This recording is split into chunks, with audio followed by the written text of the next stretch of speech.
के डिटेल से हम लोग समझते हैं। देखिए, जब मुगलों का पतन हुआ था तो नेपाल के राजा मजबूत थे, वो तराई का एरिया कब्जा कर लिए, कुमायूं, गढ़वाल, सिक्किम, ये सारा एरिया को कब्जा कर लिए।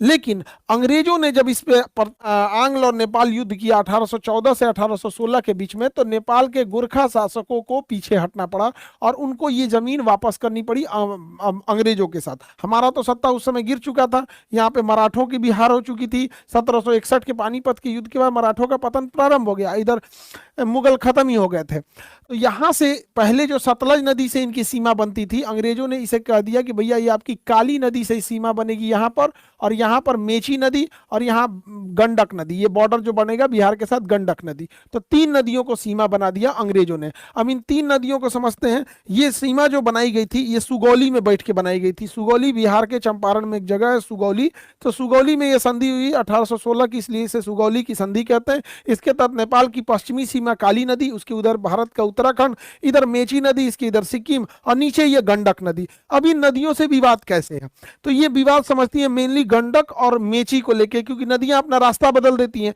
जब हम नदियों के हिसाब से बॉर्डर बनाते हैं तो ये तो समझ में आता है कि उधर वो देश उधर ये देश, लेकिन हजारों साल, 100 साल, 150 साल बाद नदियां अपना रास्ता बदल देती हैं, तो बॉर्डर लाइन आगे पीछे हो जाता है। इसी को समझते हैं लोग। यहाँ देखिए बिहार में यहाँ पर गंडक नदी अपना रास्ता थोड़ा सा बदल ली, इधर काली और मेची के बाद में समझेंगे गंडक नदी यहाँ चंपारण में अपना रास्ता कैसे बदली। सुगौली की संधि के तहत 1816 में जो संधि हुई थी, इसमें गंडक नदी को हम लोगों ने बॉर्डर माना था। नेपाल में इसे नारायणी कहते हैं, नेपाल के लोग गंडक नदी को नारायणी कहते हैं, और इंडिया के लोग इसे गंडक नदी कहते हैं।